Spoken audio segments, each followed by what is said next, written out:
I've always been the type of person that believes everything happens for a reason. My family has taught me to look for the gifts hidden within difficult situations.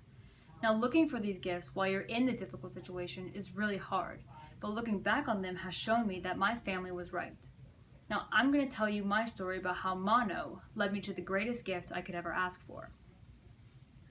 According to the Mayo Clinic, mononucleosis is a virus transmitted through saliva that can cause a fever, headache, swollen spleen, and extreme fatigue. My mom decided to take me into the doctor when she noticed that I was sleeping around 17 hours of the day. After a few tests, I was diagnosed with mononucleosis in the fall of 2016. Now, the virus is only supposed to last around 3 months, but over time my sleeping hadn't gotten better and I began to show signs of depression.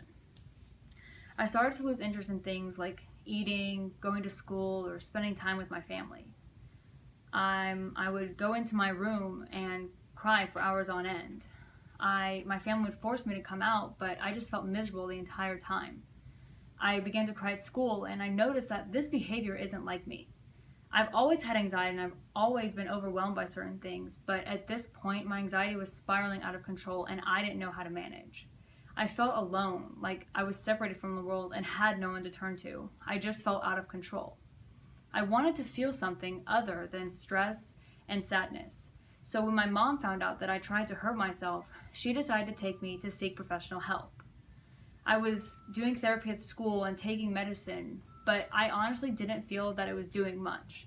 Over time, I felt I was getting a little better, but not 100%, and I was in that dark place for a while. Until the spring of 2018, when my friend Allie Cole invited me to this church trip, during which I decided to follow Christ in faith. My friends and family were so excited to also hear that I decided to get baptized the following Easter.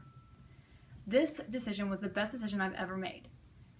I was full of different emotions. I was nervous because I don't like getting up in front of people like that, but I was also so excited because I was finally making this decision for myself. I finally had a different outlook on life.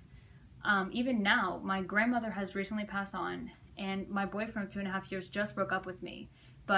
While before I would have gone back into my depressive state, now I can look back and trust that good things are coming and that these things are happening for a reason. I'm one to trust that things will get better and that there are people out there who are willing to help you through whatever is happening in your life. With faith, my anxiety and my depression are not as predominant in my life, and I can overcome obstacles and keep an eye out for the good things that are coming. My mono led to my depression, but through that darkness there was light, and with faith, I am better than ever.